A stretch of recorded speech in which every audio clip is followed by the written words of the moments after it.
afternoon, folks. Apologize for the delay. We are waiting for one more council member to achieve a quorum. He's not going to be here. Okay, Councilman Weiss will not be joining us today. Appreciate your patience. This is the Planning and Land Use Management Committee, Tuesday, April 22nd. There's several items on the agenda. And for those of you who've been waiting, what I should do is try to go through the consent items and the continued items, so that way we don't keep you any longer. Item 1, we're going to be moving to adopt. We see no speaker cards on item number 1. Item number 2, we don't see any speaker cards there. But yes, we do. We have several. So 2 will be called special. Welcome, Councilman Wisa. 2 will be called special. It's a consent item. Do folks still compelled to speak? Yes? Okay. Item 3.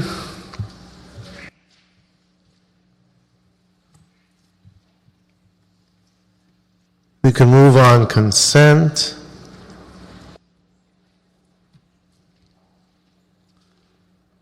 And 3, we can approve the Planning Department recommendation relative to the content of the RFP, grant permission to release the RFP, and approve the selection of the firm ARUP as the recommended consultant for the Cornfield Royal Cycle specific plan. And Councilman Wisar, this is one of those opportunities. Today, as you know, we talked about the Green Building Code, and kudos to the Planning Department, the whole staff that worked on this, the Mayor's office, and all the other departments. But this will give us an opportunity to look at a whole area, a whole neighborhood, and actually start addressing the issues of sustainability, looking at how we could establish the necessary documents to establish the EIR, Environmental Impact Report, for the Cornfield Royal Cycle specific plan, and in it hopefully fold in greening policies that looks at the whole area in a comprehensive fashion. So today we passed the ordinance in council for the green building. Now we're working on neighborhoods, and so we're on our way, and that's a very exciting time. Item number 4,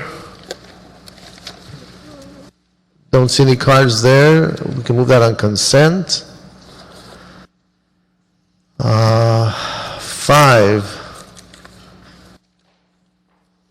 we'll call special. We'll get a quick report. 6, we'll call special only that we need to add language. Don't have any cards there either. Oh, yes, we do. We do have a card there. 7, 8, and 9. We'll have a direction there, so we'll call that special, Roberto. I believe item number 8 was continued to the 13th of May. Beat me to the punch, Barbara. I know. I was about to get there. Item number 8. Yes, we'll continue that to May 13th in Plum. And when will it be in the council? I understand that it's under review for Under review? by the council office in the planning department. So stay tuned then. Okay, item number 9 is consent. Seeing no cards. 10, A and B, I'd like to continue per the council office to May 13th, and then city council May 27th. And we do have some cards on 10, and actually it's one card. Mr. Jim McQuiston, would you like to be heard now, or do you want to wait till...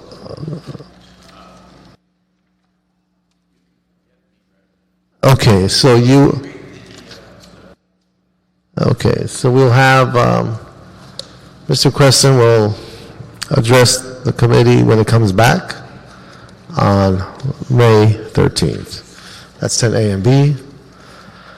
Item 11, it's It's been continued to May 20th, to City Council on June the 3rd. 12. And we do have speaker cards on number 11, though.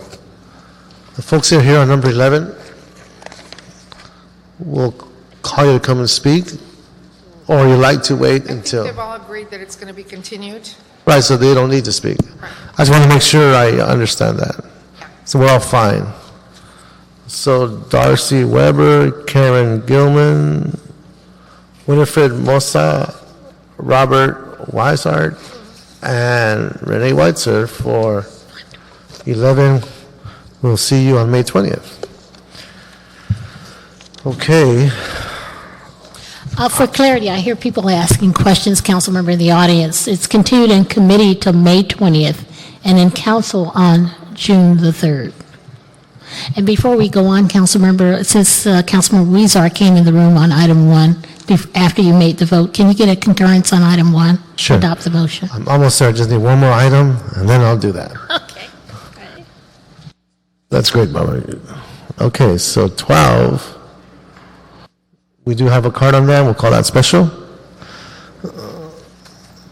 So the items, as you were walking in, I was reading them. Item 1, we wanted to move to adopt. And then the other items that I believe you were here were on consent. If you're in agreement, we can move those items. Okay. Thank you, Councilman Weissart. That'll be the action of this committee.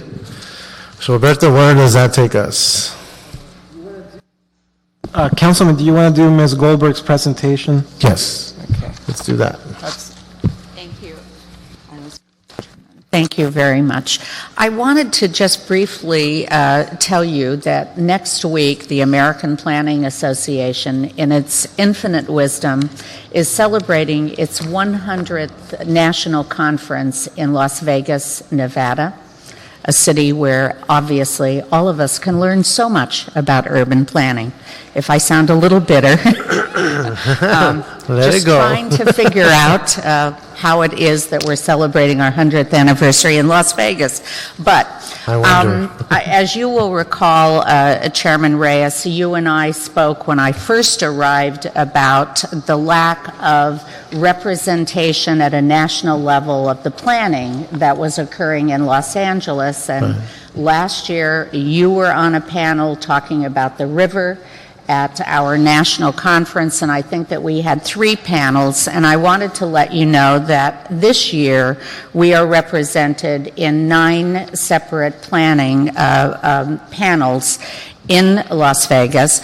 I will be participating in an all-day session with new planning directors where we are going to be talking to 30 new planning directors in the U.S. But I wanted to tell you the 8 planning panels that we are participating on include Reinventing Planning in Los Angeles with Bill Fulton, the county planning director, and myself. Parking as an incentive for commercial revitalization, where we're going to be talking about the pilot programs in Eagle Rock. Overcoming obstacles in metropolitan downtown revitalization, where we're going to be talking about downtown development and public-private ventures. Urban design and transportation planning in Los Angeles. Now you're going to love the next one and you're going to say, why is LA here? But the next one is making inclusionary zoning work. And this is a panel that includes not only the Urban Land Institute to give a national perspective, but the planning directors from New York City, Washington, D.C., and myself. They will be talking about their inclusionary programs, and I'm going to be talking about our density bonus and the other ways that we encourage affordable housing here. We are also participating in a panel on the future of urban entertainment districts, a panel called Incorporating Urban Design into Planning, And lastly, the general managers of the CRA and the Housing Department will join with me in a panel on transit-oriented development in Los Angeles. So you can see that we are better represented than when you and I first talked about this 2 years ago, and I know it's really important for all of us to begin to represent what the City of LA is doing, the important work that we are doing, and hopefully next year we'll be talking about the wonderful green building program that you all adopted today, and congratulations. Great. Thank you, Director Goldberg. I'll be on one of the panels. When we built out the Gold Line, as we were building it, we were putting together linkages studies. We had a whole series of community meetings with all the neighborhoods throughout that corridor. And in that process, we established real links that speak to the issue of vehicle trips, employment opportunities, study areas that, from the perspective of the person who walks on the street and who uses the bus and who drives through the area, what their priorities are in terms of improvements for the future.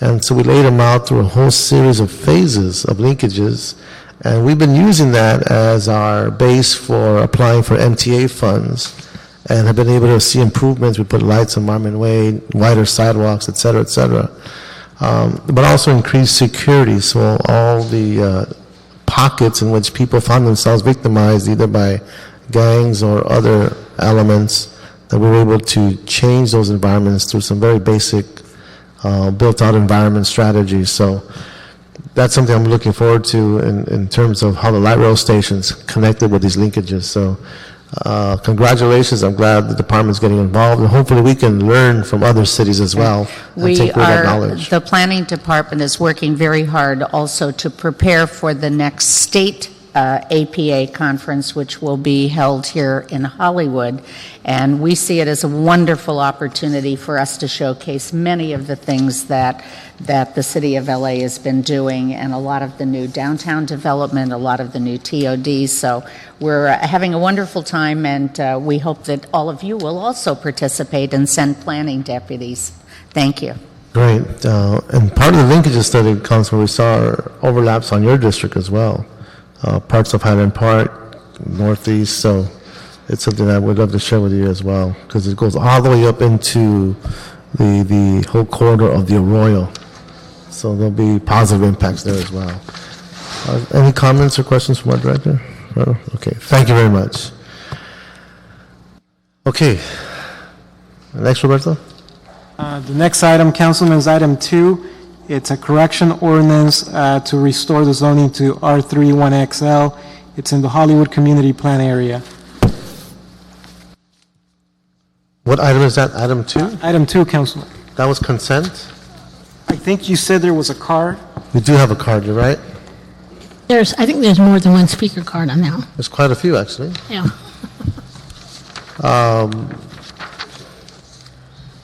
Let's hear the report. Hi, good afternoon. My name is Maritza Preskop, and I'm the staff planner in Community Planning Bureau.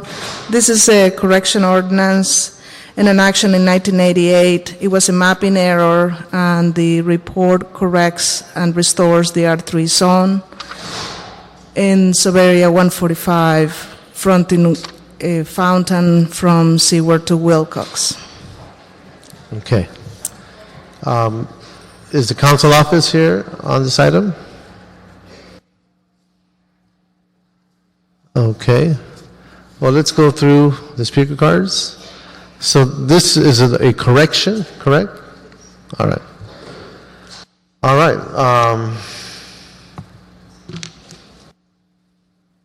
Let's hear from the applicant. Renee Michelle. Give us your name and address, please. Good afternoon, Renee Michelle, 11835 West Olympic Boulevard, Los Angeles 90064. I'm here on behalf of the property owner. We are land use consultants. We were asked to give the owner some information about the zoning of his property.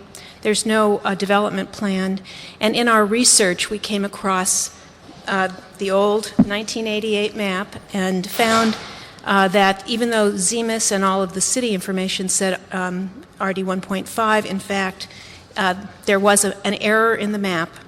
And so we researched it at Piper Tech, discussed it with staff, and it was indeed one of, unfortunately, many times there are errors in mapping. So this is simply a correction ordinance. Okay, thank you. Our speakers are Jim McQuestion, Doug Haynes, Daniel Wright, and Karen Gilman. Jim McQuestion. I worked on that plan, and so this is my original plan, and you see, it says, right But on, you have it. R3 1XL.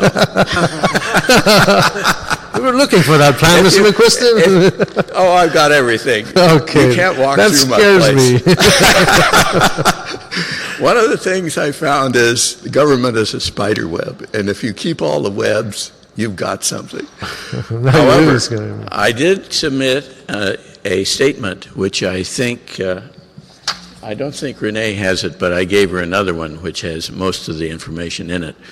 The Santa Monica Fault crosses this line, and so it would be really committing suicide to live in a building that was height limit 1 in this particular area.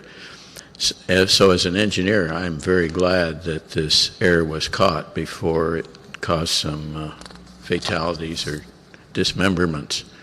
This fault is extremely dangerous, extremely dangerous.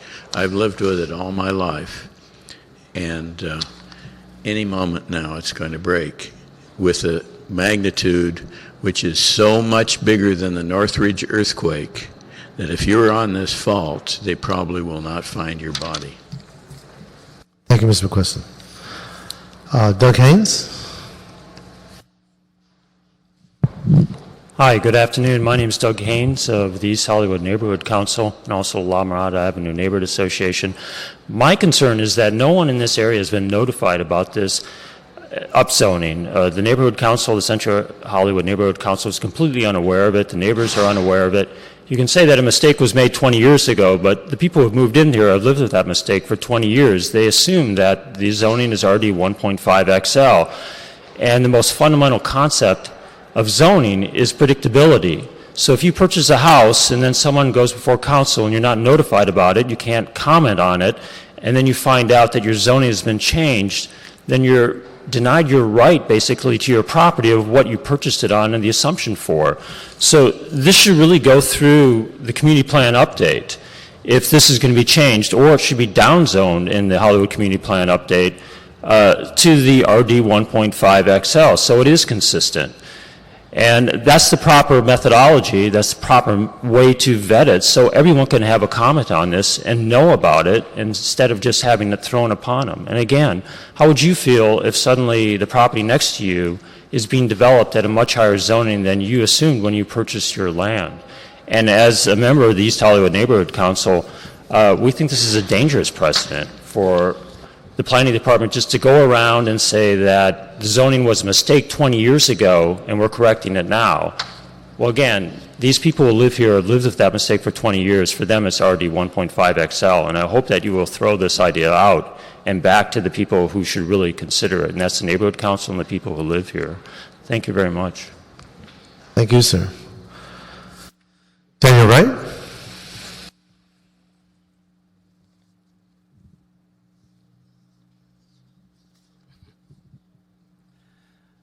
Good afternoon, council members. I'm Daniel Wright of the Silverstein Law Firm on behalf of the La Mirada Area Neighborhood Association. This item involves a claim by the planning department that there was a mistake 20 years ago in the zoning for this block of Fountain Avenue between Wilcox and Seward. The proposed action requested of you is not a ministerial action. If it was ministerial, you would not have this matter before you.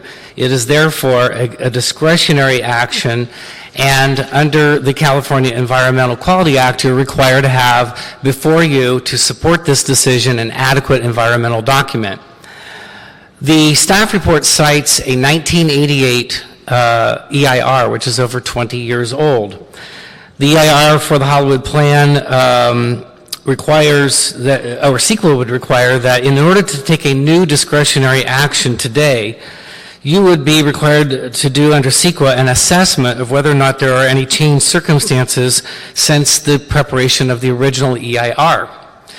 There is no evidence in this record that any such assessment has been undertaken by staff, and there's no findings or proposed findings put before you in your package to support a CEQA decision today. Therefore, let the record show that the La Mirada Area Neighborhood Association objects to any action being taken today without appropriate CEQA review. Also, the charter requires that neighborhood councils be given an opportunity to have input into planning and other important issues. This proposed action has not been referred to the neighborhood council, and it amounts to a change in zoning for which the underlying documents have not been reviewed by the neighborhood council, or in fact, apparently anyone other than the developer and his consultant. The stakeholders of the neighborhood council object to taking actions until this council complies with the charter mandate that neighborhood council input be solicited. Thank you. Thank you. Karen Gilman. And I'll be asking planning staff to respond to some of these observations and assertions, please. Good afternoon, Councilman Reyes and members of the committee. I'm Karen Gilman, 4941 Elmwood Avenue, Los Angeles 90004, and our group is called Concerned Residents of Larchmont. We're in the northeast corner of the Larchmont Village Neighborhood Association. We're very concerned that inadequate public notice was given about this particular item on the agenda. The information is insufficient. I'm able as a layperson to understand a fair amount of the language on the agendas, but if I'm not told what streets or address are involved on an item, I can't follow up and research and understand how it impacts us in the neighborhood.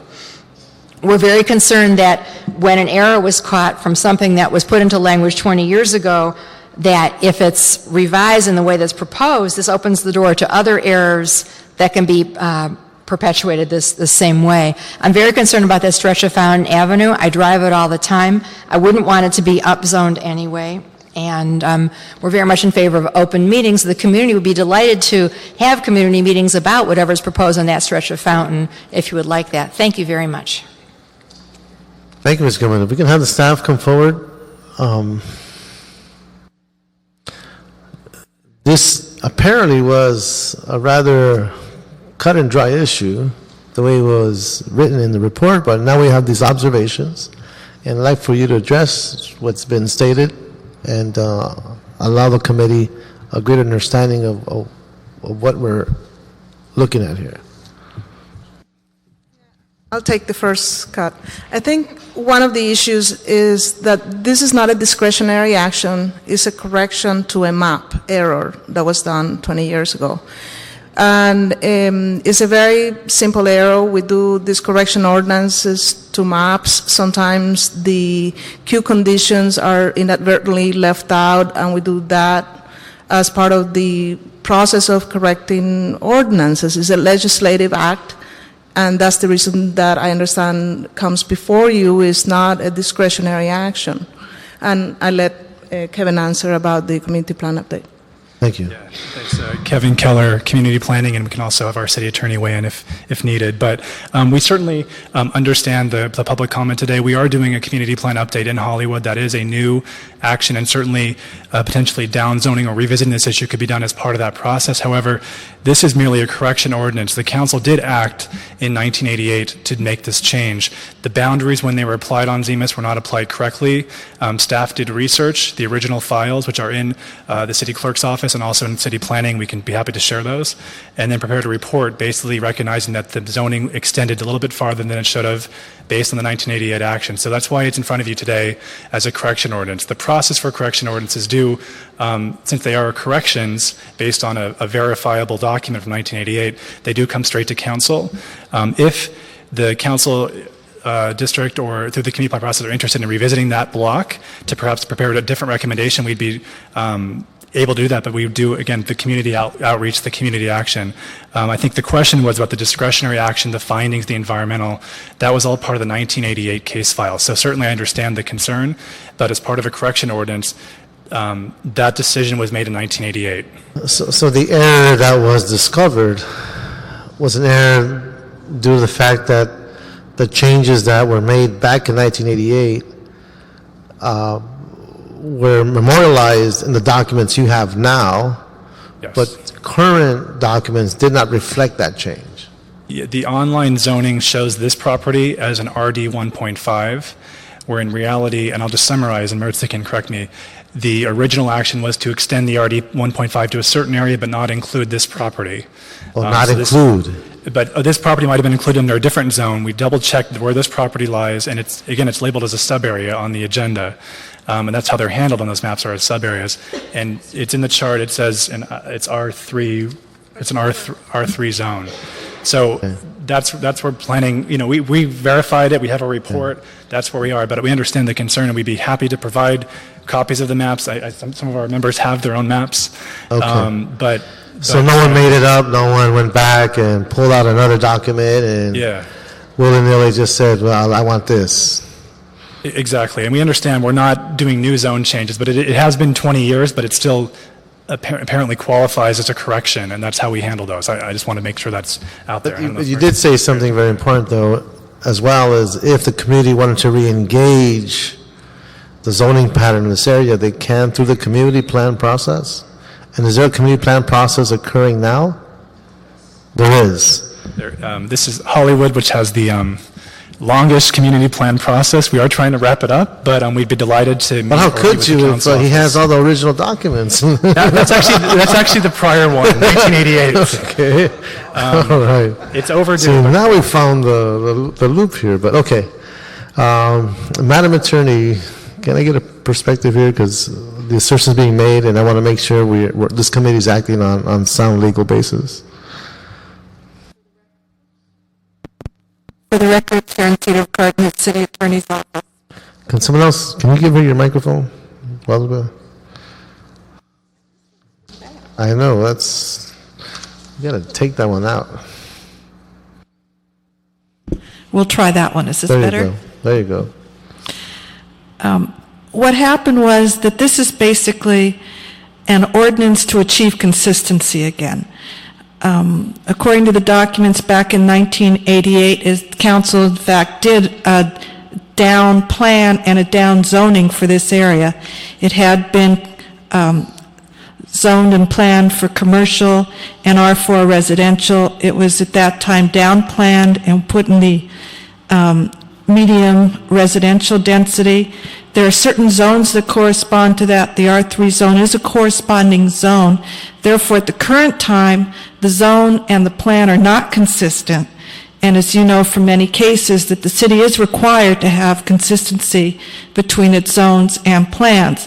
So now that planning has discovered that this inconsistency inadvertently occurred at the time those maps were drawn, this is a correction ordinance to then bring the zone into consistency with the land use designation of the plan. Okay. So, Councilor Rosario, I see no other reason but to follow the staff recommendation and hope that those who are concerned with these changes might raise that issue in the community plan process and jump on that track, if you will, to engage the concerns of inconsistency as perceived by the folks who address this body today. So I'd like to continue with our original actions with the consent item now that we've heard okay, that's second. So that'll be the action of this committee. Thank you very much. Next item, Roberto.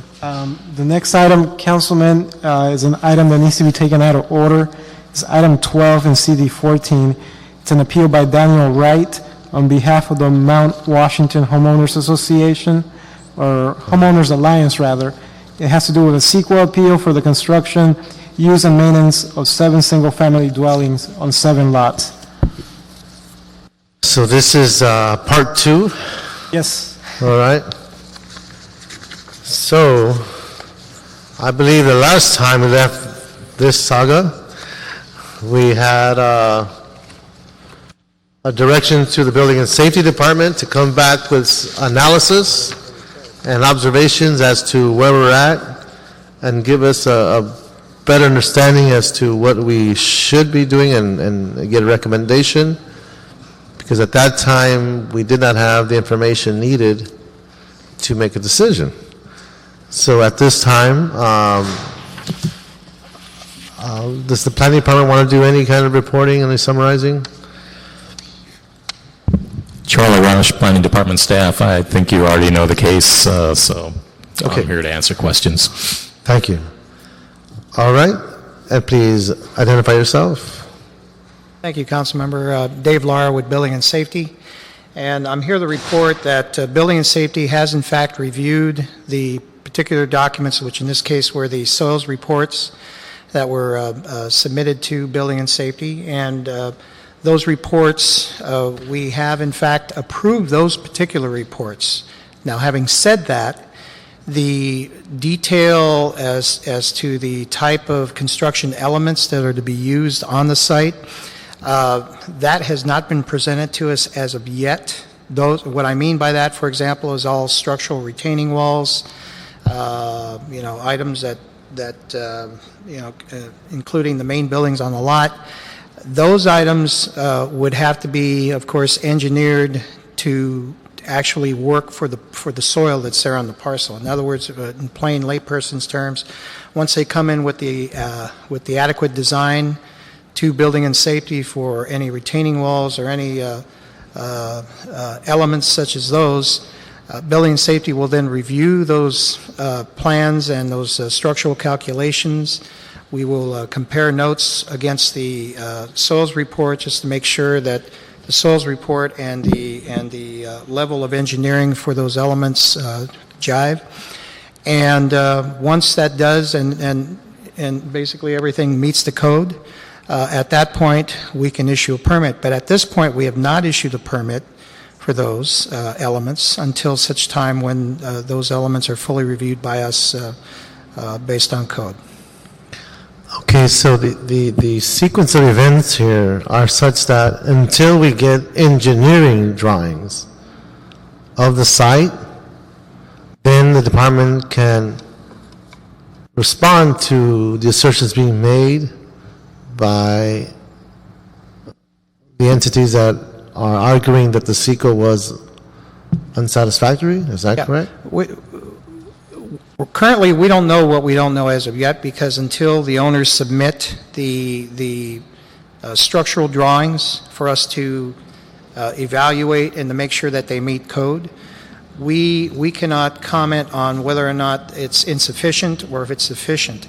What we will be looking for is once that's done, once that information is provided to us, then we will move forward and evaluate it, compare notes to what the soils recommendations are, compare notes to what the code requirements are, minimum code requirements, and then whatever it is that they recommend. For example, if they're going to recommend poured in place piles on any of the retaining walls, we will then verify that that meets code, and if that in fact meets the intent of the soils reports.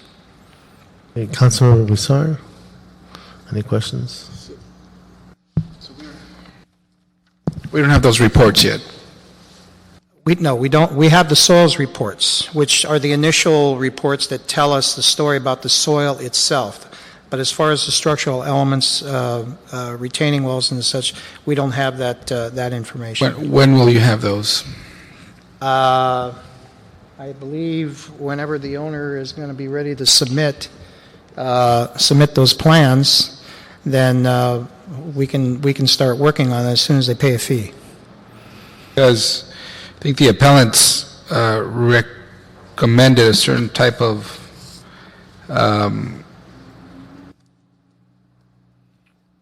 reconstruction of the retaining walls, and you can't make that determination of whether, I mean, do the reports recommend what type of reconstructions? Well, simply put, Council Member, we can't do the design work for them. What they do, they come to us with the type of design that they want to propose for that, and then we see if it meets the minimum code standards. Okay. Do you know if the appellant and the owners have discussed this? Why don't they just sit down and talk about this? Is there disagreement as to what type of reconstruction should be submitted? Let me ask our staff here. Right. Daniel Prevost with Grading Division, Building and Safety. Yeah, we've reviewed the geology and soil reports. In those reports, they give recommendations on options, 3 different options that you could go about taking care of the walls. You can underpin the existing foundations. You can put soldier piles in front of the wall or behind the wall and then attach the wall structurally to those piles, or you could build a whole new wall. So at this point, the soil reports provide those recommendations that the structural engineer needs to then go and evaluate the wall and determine which system will work the best. I'm sorry, so the reports are going to, there's no recommendation there? There's options. There's options. They provide options on how you could repair those walls and bring them into conformance with the code. Okay, so I'm at a loss then. What's before us then? There's an appeal because appellants feel that those are not, some of those options are not safe. So what's before us? Well, let me make just one matter clear. The recommendations that are in the soils report are not, and I want to repeat, are not an approval of any of those particular recommendations. Those recommendations are to come to Building and Safety with a plan which will actually spell out whether the choice is going to be piles or repair of the retaining wall, and that we have to verify on a plan with structural calculations. That comes to us and we review that first before we actually issue a permit. So between those 3 recommendations that are mentioned in the soils report, the owners can take any of those recommendations, come to Building and Safety, and then see if that's something we will approve. But they need to furnish the information to us, the structural calculations and all those elements before that happens. I see. And how's that related to the M&D?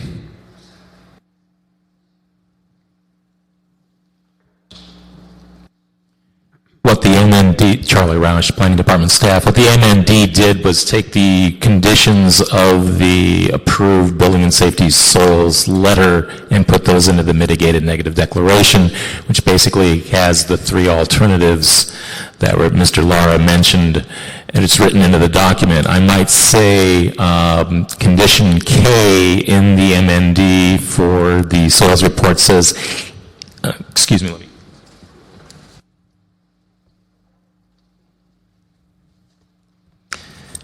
States basically all recommendations of the preliminary geotechnical engineering reports, which are in addition to or more restrictive than the conditions contained. So Building and Safety has the ability to perfect the existing document, and the most restrictive conditions would then be required of the developer. Okay, well look, at one level I don't think someone could dictate to someone else how you should construct your retaining wall if in fact whatever they choose to do is safe and proper for that place. On the other hand, it seems like we don't even know what's being proposed, and so the committee is rightly fearful of what type of retaining wall is being put in. So I would suggest that we don't issue any permits until you get that proper information, and then say, hey, this has a seal of approval of our engineers, we feel this is safe, and then let the public see that. But until then, I think the community is right in saying, let's see what that is. They don't know what that is. I don't know what that is. And so let's hold this until, or is it proper to hold this appeal and continue it until Building and Safety gets the proper information it needs to decide? Well, we're dealing with an appeal of the CEQA, right? It's a CEQA issue. It's a CEQA issue, so it's... And so the assertion is it requires an EIR. That's the assertion. The staff is recommending that with the proper documents in place, you don't need an EIR because all the conditions have been satisfied. And given the directives that have been stated in the findings of the MND, Mr. Roush has indicated in item K that that's where we would be very stringent as to how this substructure could be built to address the needs and satisfy the concerns of the community.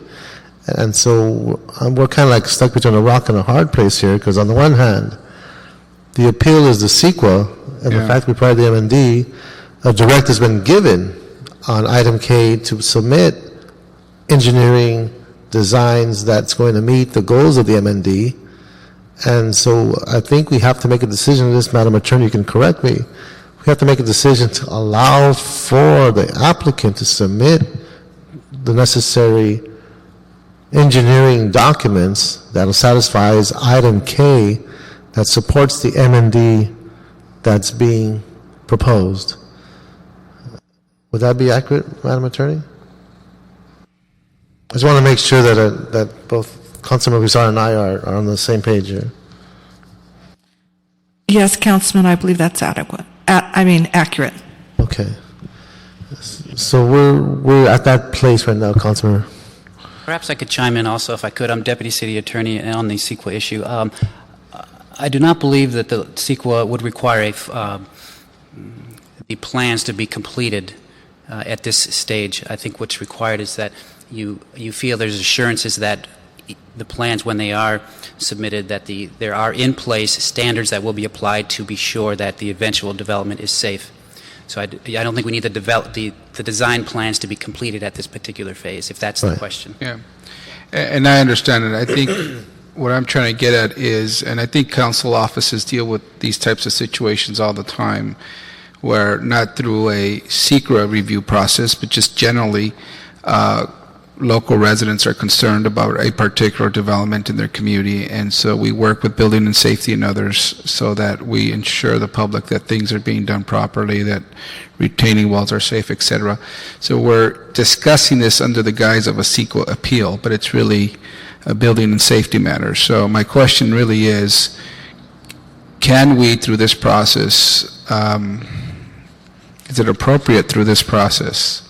But let me put this out there, and it's more on a volunteer basis.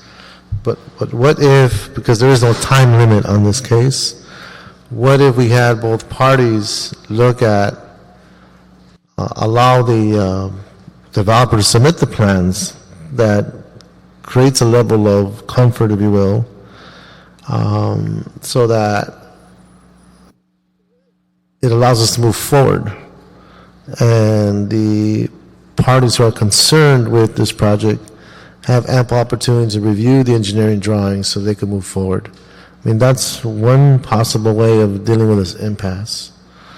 I do have a couple of speaker cards. Want to hear from the speakers? Sure. And then we can be thinking about it. Thank you. We do have the appellant, Daniel Wright, and then Godwin Iwunse. Mr. Wright, these are the only two speaker cards now.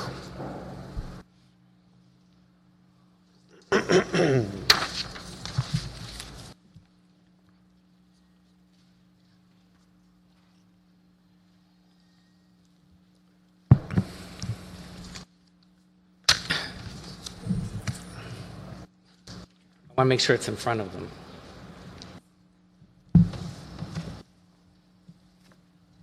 Okay, thanks. Yes. Excellent. Do they have that? Council members, do you have this photo? The photo? Very helpful, too. You have narrative, and there's the photo. Come on, Charlie. Hiding the picture. My name is Daniel Wright with the Mount Washington Homeowners Alliance. What I've put in front of you, this is, the first page is page 11 from the soils report, where it says that the geologist says these are the three things you could do: soldier pile, or alternatively some kind of foundation underpinning to achieve the desired result, or you could have to rebuild the wall. So this is the section that's caused us a migraine headache from the beginning, because there is no recommendation in this report. Then attached behind that is the geology and soils report, and I've highlighted for you the retaining wall provisions. The one that got incorporated into the approval that's of concern is number 4 on page 2. It says existing retaining wall footings shall be underpinned into bedrock as recommended. There is no recommendation in the soils report. It's referring to that. That's our concern. And what we're saying is that we've looked carefully at these things, and our principal concern is the underpinning method, which tends Our understanding was that it's not very deep into bedrock. And I'm a bit disappointed because my understanding from the last hearing is that you were going to get a report today from Building and Safety explaining to you the different construction methods, and I didn't hear that today. I thought you were going to be educated by Building and Safety. What we believe is that soldier pile and caisson drilling would go deep into the bedrock. And here, this report, even that letter, says there are adverse bedding planes. Our concern is that you need to drill down in deep so that you really are anchored into the bedrock. If you do underpinning, you might only underpin to the top layer of the bedrock, and maybe the adverse bedding plane could slide underneath of it and the whole thing would go down. That's what we're concerned about. If the developer would agree to a condition that says underpinning will not be an option for us to propose, that would solve a huge problem here. I've also put in front of you a number of other recommended proposed additional conditions to deal with the other issues that we raised in our CEQA appeal, which have to do with mitigating the impacts of noise and aesthetics. And I think that you've received, well, wait, you haven't received them. We submitted to your staff earlier today by email proposed conditions that you could, in your discretion, adopt today. And I'll turn those in for the record right now. Mr. Wright, there's some, you appeal on some landscaping issues. I mean, those things are pretty simple. You know, on what? Landscaping, right? You didn't want the 7 different homes to look like tract homes, et cetera. Correct. And I agree, it's a very unique neighborhood. I wouldn't want to see development like that there. But my point is, why an appeal on such a simple matter as that? Did you attempt to speak with the developer to see? We appealed principally on the fact that the geologic had not been adequately studied and that an EIR is required. What you're really dealing with here, and you've articulated it very well, if we had an EIR, we'd have a more detailed study and you'd have a recommended plan in front of you as to how that construction was going to take place. But what's happened here is there's a decision was made early on to do a mitigated negative deck. And if you look on that page 11, the front page, the very first highlight, the geologist says, based on the limited exploration completed for this project, the footings for the existing retaining walls appear to be bottomed in bedrock. However, they do not appear to be embedded in the bedrock in any significant way. So they're saying, we looked at it enough to tell you that that it's inadequate, but what Building and Safety is telling you is that we're going to have to maybe go out there and do some more studies after this project approval Got it. and figure out what to do. And that's why this is a legitimate appeal on CEQA. There's not enough geologic. Mr. Wright, my question is too, the MWHA is a pretty significant community organization in the area. Was there some type of communication between the organization and the developer to try to deal with these things before there had to be an appeal? Yes, we had a meeting. I had a meeting with a representative of the developer very early on, and we specifically pointed and discussed this. And unfortunately, it was met with ridicule. What do you mean? You know, they've studied this. All the studying that needs to be done has been done. And then other representatives of our organization attended the Arroyo Seco Neighborhood Council Local Issues Committee, where this project has been discussed. And at that meeting, it's my understanding that the developer said he was going to do soldier piles.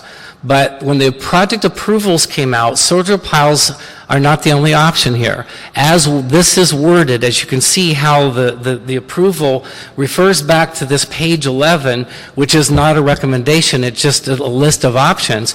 Our concern is one of the options is underpinning, and in our opinion, unless someone can show us, we thought we were going to hear about it today, why underpinning might be superior. But our concern is that underpinning is not appropriate on this particular site where there are adverse bedding planes and a much higher risk of slippage of the underlying bedrock. And that's why we have taken the position that drilled caissons or soldier pile, which are also identified as possible recommendations by this soils report, are the ideal way to assure the community that these retaining walls are not going to fall down on these new houses and are not going to bring the neighbors up above down on top of them as well. Thank you. So we have tried. Unfortunately, there has not been an open dialogue. Thank you. Thank you. Okay, we have 2 more speaker cards on this item. Again, we have Mr. Godwin Iwunse, and I believe it's Neil Sonata. I apologize if I mispronounced your last name. I'm trying my best to read the writing. Come on in, sir. Just give us your name and address. Thanks. Hi, my name is Godwin Iwunze. I'm with Regional Housing Development, 318 East Hillcrest, Inglewood. You see, first and probably foremost, there's a big misunderstanding as to what Mr. Wright knows about this project. We have done a detailed study. First, we inherited this project from another developer out of San Francisco. So when we got there, our plan was to take down the retaining walls because we didn't know what was there. To take down the retaining walls? Right. To remove the retaining wall and build our own houses. So you're going to build starting fresh? Start afresh. Right. But building and safety, the soil section, Mr. Wood advised us to listen, do a new soil plan on this site. We called a soil engineer who did a soil plan and recommended, he said that the walls are stable, they are fine, but there are some sections of the walls that was not properly underpinned, that needs to be underpinned with either soldier piles or we can, reinforce it. So we have submitted all the soil, the report, the stuff that we were going to use to, reinforce the walls. This appeal is not about the walls. This appeal has to do, he's appealing MND. We are not there yet to deal with, we've not submitted our final plans with our plan checker. The grade, you should trust the building and safety to do their job. By that I mean that there is no way that they will allow us to put something in there that is not strong enough to retain the walls. So we're talking about the drainage. If the drainage is fine, we'll be able to channel water, around the place so that the walls will be, So I don't know what he understands about soldier piles. I don't even know if he sees they call it wide flange beams, the big old beams, He is prolonging. We've been dealing with this for 3 years. So the appeal is in essence a waste of, first he argues the houses are similar. These houses are not similar. I have given the Council Jose's office the report that was done, initial report that was done by an engineer to safeguard the walls. So it's not on our choice not to safeguard whether or not to remove the second wall will stay, but the first wall, if you want us to leave the wall and you give us okay or permission to reinforce the wall, we will do that. But there's an ordinance that says that we have to give you 5-foot dedication. Now, if we give you the 5-foot dedication, that wall has to come down in order to enable the buildings to stay there. So we can leave the wall, reinforce it, we can take it down, whatever you want. But the prolonging this thing doesn't make sense. Thank you, Mr. Winston. Thank you. We have another card. There's Neil. I think it's Sonata? Smith? Wow. Okay. My bad. Neil Smith, come on down. Are you here, Neil?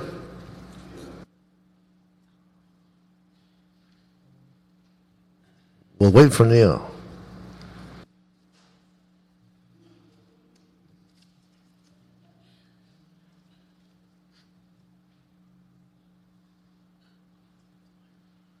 Mr. Smith, come on down, give us your name and address.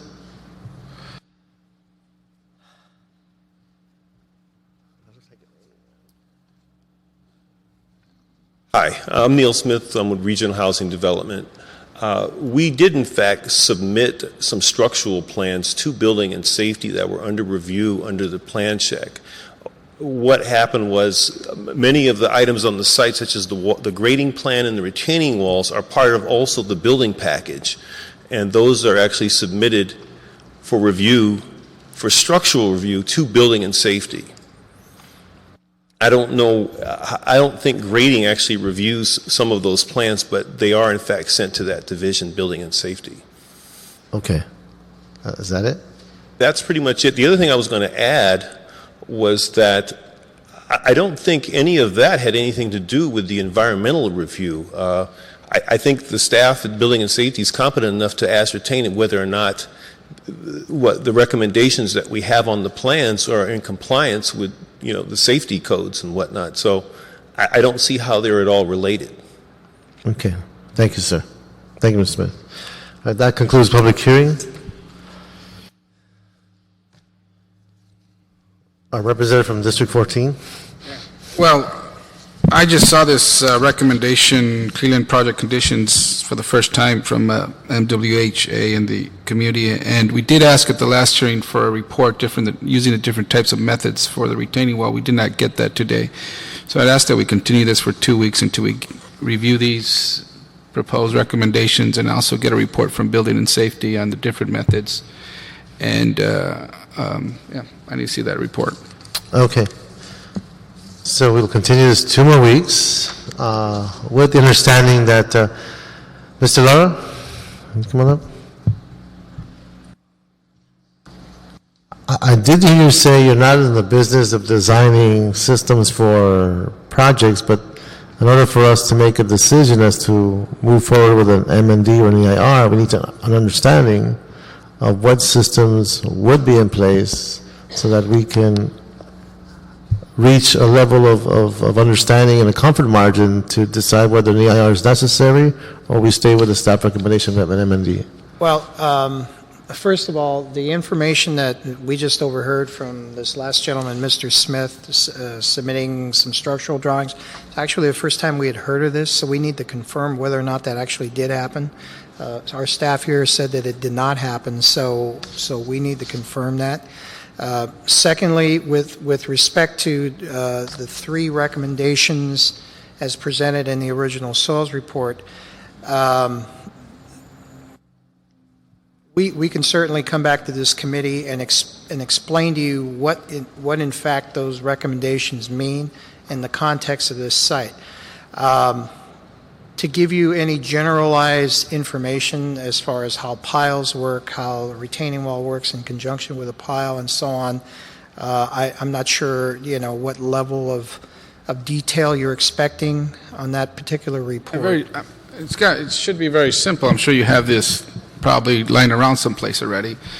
The different types of methods that are being used, and I can give you a very summarized, in conjunction with my colleague. And within that context, kind of put it in where that fits, that discussion or that information fits into this case, meaning this is where we are with this case. And if we have this structural report or not, we would be able to move forward. And if they recommend if they use this type of method, this is what happens, given the particular circumstances in the Mount Washington Hills. Well, until we actually, like I said, we just heard about this new information when they submitted. I'm not exactly sure when they actually did that, if they did that at all. But having said that, we would take that information, we would have to look at it, and then we can come back and express to the committee, this is what they're proposing, this is how it's supposed to work, if that's in fact what you would like us to report on. We could see that. That'd be great. Okay. Thank you. Okay, so we'll continue this 2 weeks. Okay. And appreciate your cooperation. Our next item, Roberto. Next item, Councilman, is a report from ITA relative to wireless facilities, and this is in response to a motion by Councilman Huizar. And there's a document that was submitted to the clerk from the Silver Lake Neighborhood council in support of Councilman Weezar's motion. Great. Please. Good afternoon, council members. I'm Eva Yuan McDaniel from the Planning Department. On September 11th, 2007, the committee council assigned a motion to the Planning Department and ITA to work on. That was a motion initiated by council members Weezar and Han for the Planning Department with assistance from ITA to compile a list of all the existing wireless facilities in the city of LA, and also to start identify the wireless cases in the Planning Department system and eventually allow the public to be able to use the city system to identify electronically any facility, wireless facility in the city. Since then, I have come back on October 23rd and gave you a work plan with timeline. I identified 5 tasks to do. To date, we have completed many of them. And immediately after we received the work program, we designed a specific case suffix to identify wireless cases filed in the department. And that allows us to very quickly identify the cases. This morning, I queried the system, our case tracking system, and tallied a total of 28 cases that filed with the department since July 1st, 2007, and we will continue to do that. Great. And on April 8th, the Department of City Planning issued a letter to all the wireless providers in the city and asked them to provide digital data related to the wireless facilities that they have within the boundary of the city. And since then, we have received many phone calls for technical information, clarification, and my staff in the Planning Department System section is working with them right now to clarify questions, and hopefully they will all meet the deadline of May 5th, to provide the data in electronic format. And also from this point on, the department is requiring all the applicants for the wireless facilities to provide not just a map of the new facility, but also the geo coordinates of the location. So we will be able to quickly include the new sites in our system. When I came in front of you on the 23rd of October, I had a timeline of end of June to finish the whole thing. But with the deadline to submit the data being May, I think it's more sensible to kind of push the deadline out a little bit to August. I think by sometime in August, the Planning Department and ITA, ITA is also present today, will be able to have a system in place for everyone to use. And I'm ready for any questions. Councilman Weezar, this is... Well, thank you very much for all your work. I know this takes a lot of work to do, and we appreciate it. I think another important mark in this process is at the end when all the providers submit their information in May, correct? They're submitting their information in May? Is that? I'm sorry?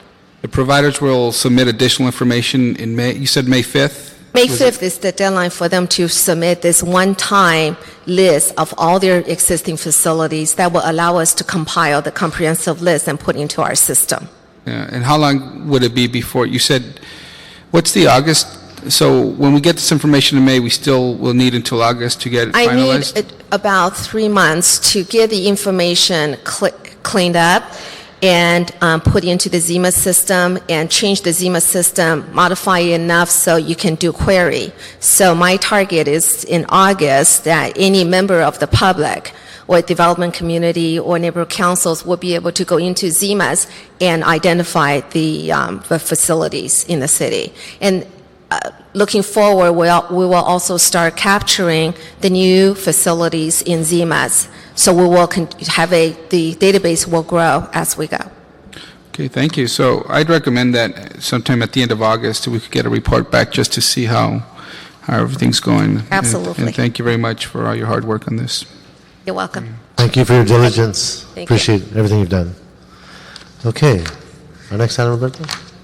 Councilman, item number 6 is the next item. It's a draft ordinance which amends the municipal code to establish regulations for solid waste alternative technology processing facilities throughout the city. Good afternoon, members of the committee. My name is Alan Bell, and I'm Planning Department staff.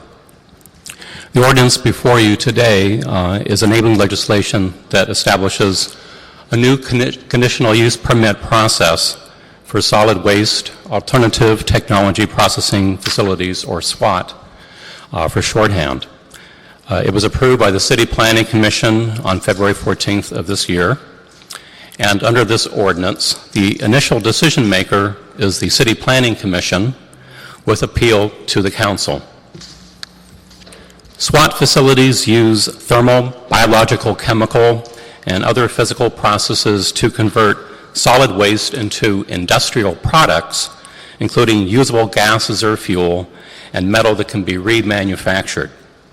The facility's steam and gas can also be used to generate electricity, some for on-site use, and also for electricity that can be connected to DWP's electrical grid. So there will be a surplus of energy generated by these facilities.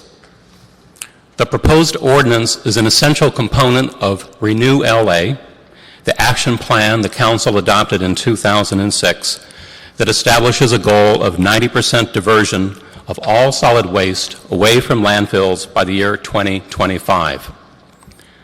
SWAT facilities will enable the city to process refuse that is not recycled or reused, but that is currently sent to a landfill.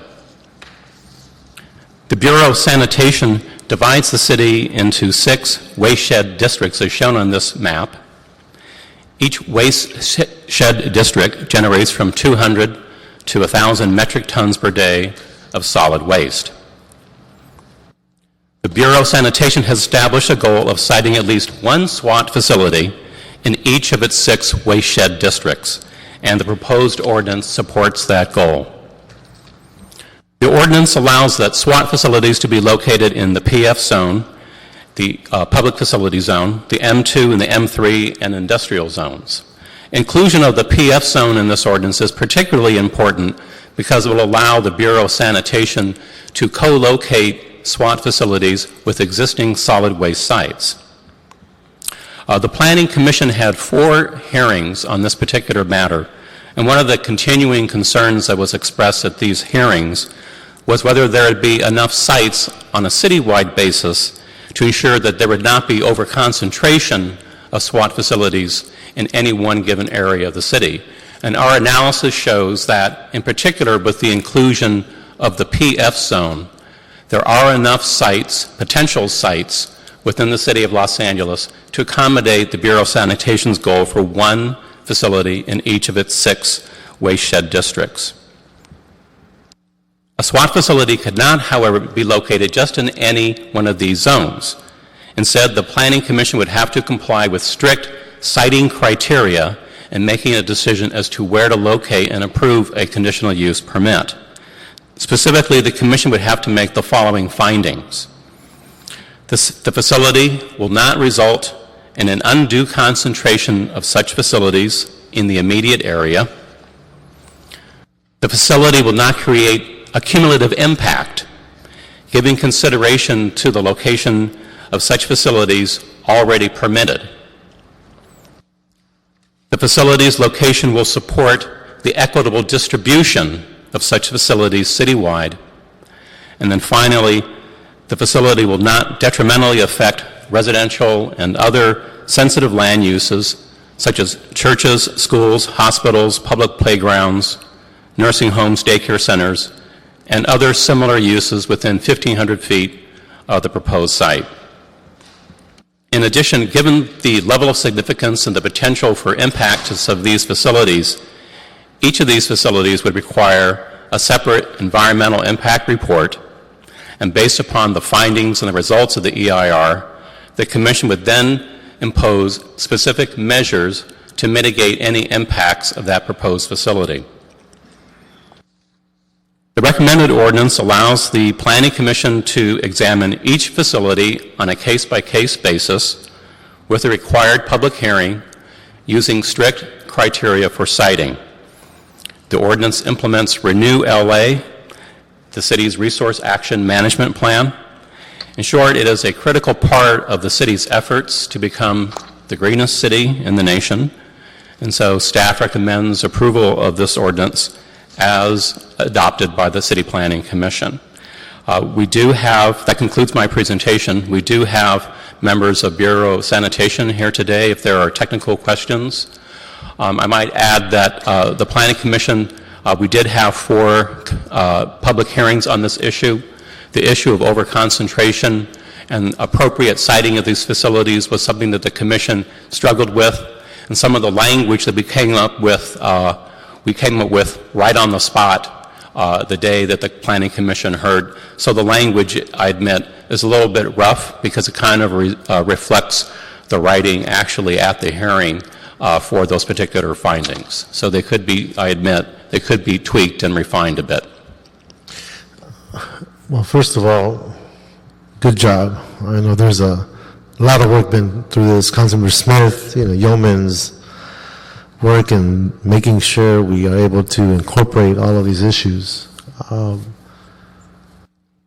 I understand and I appreciate the focus on the notion of equity and the imbalance that the city currently functions under given the distribution of these different land use patterns, and I understand that exists. And I'm very aware that there's a level of attention given to that, and I think the approach today is addressing it.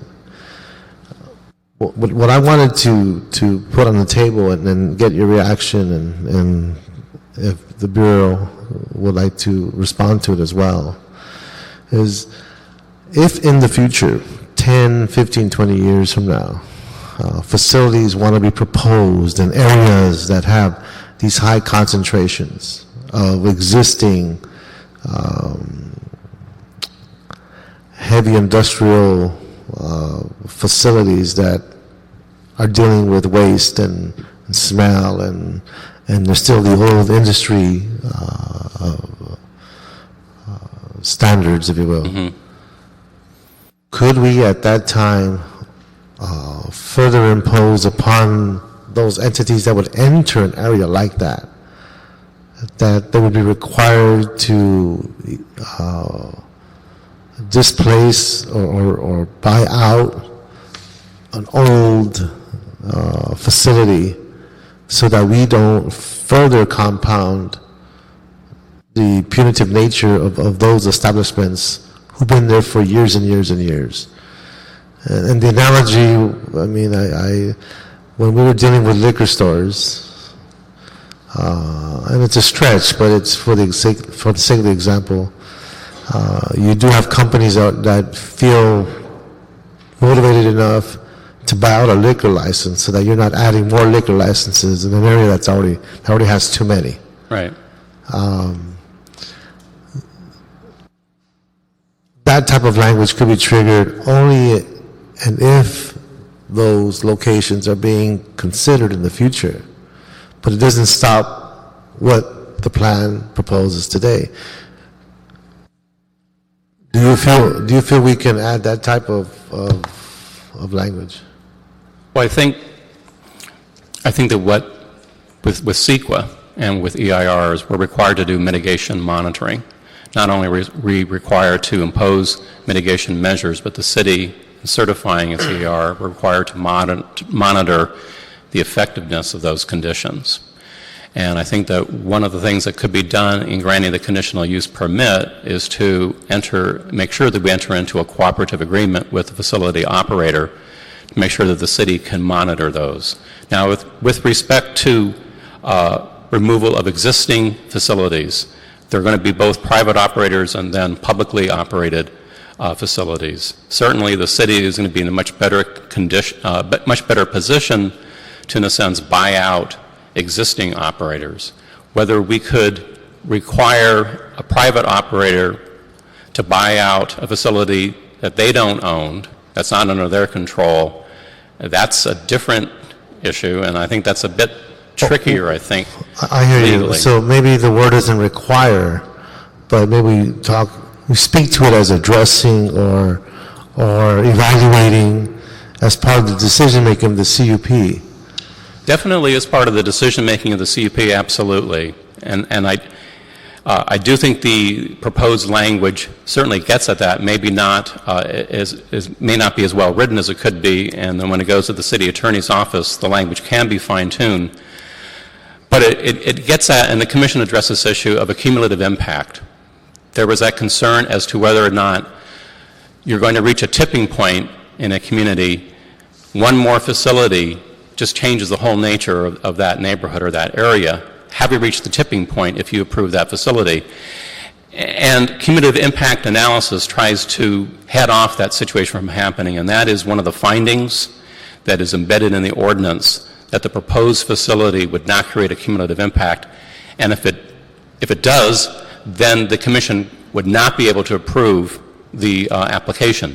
Okay. So let me give you what if. I have right now in Lincoln Heights, M3 zone, abutting up against R1. That exists today. Yes. If you go to the San Antonio Winery and you leave on Main Street, you'll see that commercial corridor. You'll see silos and heavy manufacturing, a chain link fence, and a grand old little house, an old Queen Anne or an old turn-of-the-century home right there. In Cypress Park, you will go down San Fernando Road, you'll see R1 homes, maybe a 40-yard setback, chain link fence, and then silos with a bunch of dead fruit trees because the stuff that comes out of that stuff is killing these, the trees. But that exists today in the older parts of the city. See, my fear is that in the future, I'm talking about 20, 30 years from now, we're going to eliminate all the low-hanging fruit of where we could site these facilities. There's an entrepreneur or businessman that wants to come in and build more, and the zoning allows it. How do I make sure that that doesn't happen? How do I make sure that doesn't get to a place where we're adding on to this? Well, again, the city is in the driver's seat. This is not by right. This is by conditional use permit, case by case, again with appeal to the council. And there are 11 findings in total that the commission would have to make. Okay. Very strict findings. And so if you can't make all of those findings in the affirmative, the commission would be compelled to deny the application. Well, again, I applaud your work because I know this is a tough one. I mean, no one wants to talk about these things in our neighborhood, and yet we're brave enough to go ahead, and I think that says a lot to Councilmember Smith's commitment to his goals as a council member, so I applaud him. But I'm still concerned with the language. Let's move forward. I'd like to recommend that we move this on, but I'd like to see if we can look at this language before it gets to council. I'd like to see what kind of language can be strengthened, be very clear when we say over-concentration. What are the standards? What are the thresholds? Right. I mean, that is very loose. Well, at this point, the ordinance would have to go for formal drafting to the city attorney. The committee could decide to hear it again when you see the precise language or waive consideration. It may be advantageous to take a look at the city attorney's draft before it goes on to the city council.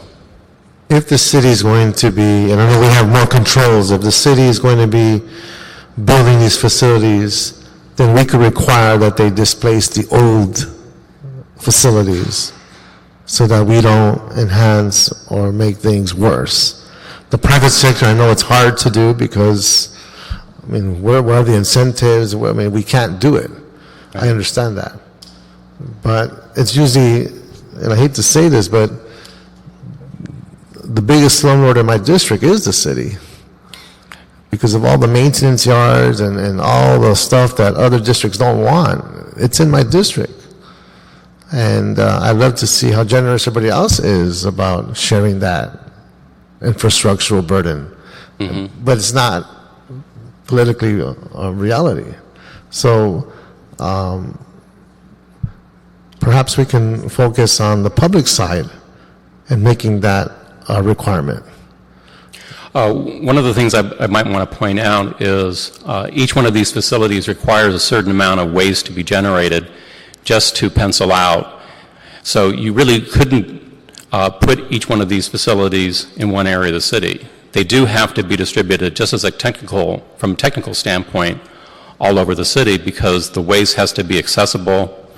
It has to be near those areas where the waste is actually being generated so it can go to those sites. So you wouldn't want to put them just in one area of the city anyway, because it has to be accessible to those sites that actually are generating the waste.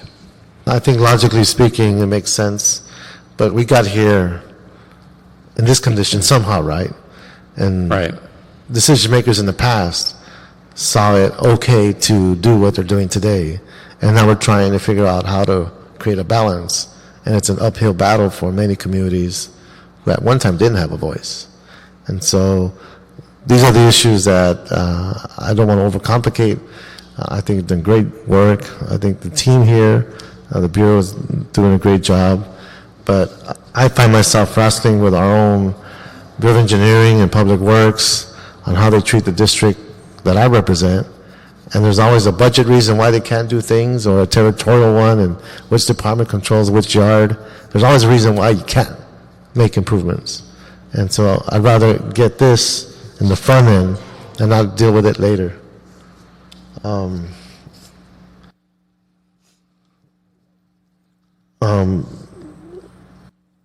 Could we have the city attorney, how quickly will this come back? This ordinance will be, we'll be directing the city attorney to write this ordinance, correct? So that'll take some time to write, of course. Could you give us a status and maybe a preview so that we don't slow you down in your writing of the ordinance, but just give us a status and a review of the ordinance so that we can look at the language that you admittedly stated needs to be a little bit more polished? Absolutely, it needs to be more polished because we did it right there on the spot. I appreciate that bluntness, yes. 7 members of the commission were all getting into it. So I think it would benefit from some downtime and working with the city attorney's office to polish the language. And I understand the goals that have you expressed them, and these are very important issues, and I think that we can come up with findings that do address those issues. I do know Councilor expressed to me a little frustration with why are you going to hold us back, and we're doing this, we're doing that. My intention is not to hold it back, but I like to be focused on the concerns and priorities that impact the types of districts that I represent. And maybe as you're going through your process, Madam Attorney, we can just get an update and zero in on some of that language as you go through the writing of the ordinance.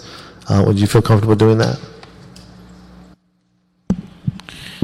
Councilman, you can instruct that the ordinance comes back to the committee before it goes to the city council. Let's do that, and I'll try to space it so that we're not creating any more barriers. I know you're frowning, but believe me, I'm not going to hold it. But the fact is, that's important to me, and that's what we'll do. Thank you. All right, next item. Oh, wait, are there any cards on this one? Number 6. Yes, I do. Okay. Yes, Ms. Winger, come on up. No, you've been running this committee for many years, so I know this. You actually have done what I was going to ask, and that's to approve and move it on. So we're very, very happy with your decision. We think it's a good ordinance, something that's needed to benefit the entire city, especially during this time when the environment is so critical, and doing things to help preserve the requirement is necessary. We think this is the time to do it, and appreciate the fact that you're working with us. Thank you. Okay, folks. All right. Next item. Next item, Councilman, it's a report from the Planning Department. It's in regards to an analysis of the 2400 block of Silver Lake Boulevard in CD4. Is this the last item? Well, there's the item 14, the weekly status report. I don't know if you're Which is not available. Yeah. Okay, it's my understanding, Councilman, before you go on, that it's item 7 is in CD 13. And unless that needs to be clarified, we need to find out for sure which council district it's in. Oh, okay. Oh, 13. Item 7 is in District 13, right? Is that what we're saying? Okay. And we've also received recommendations. I'm sorry, what item is it? It's item 7. The clerk is making a correction that it's actually in CD 13, not in CD 4, Council. Okay. All right, I don't see any cards on this one. Let's get the report. Good afternoon, council members. My name is Arti Varma, Planning Department staff for this project. As you may be aware, the Planning Department gave a report back on the February 26, 2008 Plum Committee meeting where Councilmember Weiss was the only committee member in attendance. The committee directed planning staff to work with Council District 13 to implement the staff recommendations in the report back. If you so wish, staff can make this formal report back again, or the committee can make an official motion to direct staff to implement the changes. Okay. So you just read us the changes you'd like to see on the record? I can... Let me go through it and see if you agree. Approve the Planning Department recommendation to maintain existing median residential R3-1VL general plan, land use designation, and zoning, but initiate Q conditions, which institute building envelope restrictions and design guidelines to ensure that potential new development is consistent with adjacent low median residential neighborhood, and is further requested by District 13, initiate a public process to develop the associated Q conditions, and request a report from planning in 6 months. Correct. Yes? Is 6 months a sufficient amount of time? Thank you very much. Hopefully. All right. Okay, well, that adds more to our planning bailiwick, right? Hey, Charlie? Okay, so that would be the actions of this committee. I don't see any speaker cards on this, so that will be our direction for that particular item number 7. Anything else, Roberto? Public comment, Council. Before we go on, there was no report on 14. I think we skipped over that, just to make it formal. Right. Okay. I thought I said that before, but you're right. Okay, I'm sorry, I didn't hear you, Council. No problem, bro. Well, no problem. Okay, there is one card for public comment, though. One card, Mr. Wright. Drum roll, please.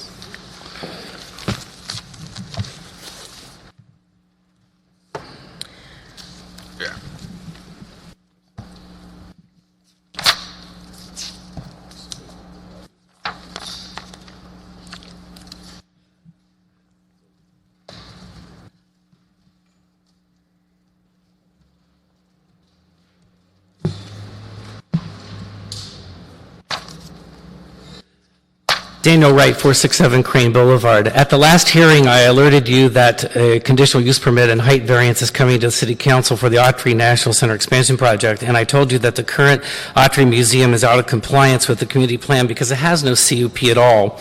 I have brought to you today 2 contradictory documents that underscores the need of the city to make a careful and considered decision about the Autry expansion and the negative impacts on the cultural institutions in your own districts. In the Daily News article on March 3, 2008, Autry management is reported as having raised $116 million for the expansion project. The estimated cost of this building is $100 million. There's an effort to portray the project as ready to go except for those little entitlements that the city needs to grant. This is a public relations ploy. The second document in front of you is Autry's agenda, memorandum, and proposed lease agreement for the land in Griffith Park. And what this shows you is the memo from Mr. Gray informs city staff that the Autry needs a 50-year lease extension, quote, to facilitate financing of the improvements. The loan that they would obtain would require at least 50 years so that it's long enough that it goes beyond the leasehold and the term of the financing. So the Autry is saying publicly that it's raised $116 million, but behind the scenes it states that it needs to finance this building. This is why you need to demand an audit, a city audit by the city controller of the Autry's books. You'll see in that lease agreement one more thing. they proposed to relieve themselves of all non-compliance with the original lease. The original lease required them to submit annual financial reports of their finances. Our check of the public records show that no such compliance has ever been done by Autry. That agreement tries to relieve them of their failures. You need to look more closely. Thank you. All right, that closes public comment. This meeting is adjourned.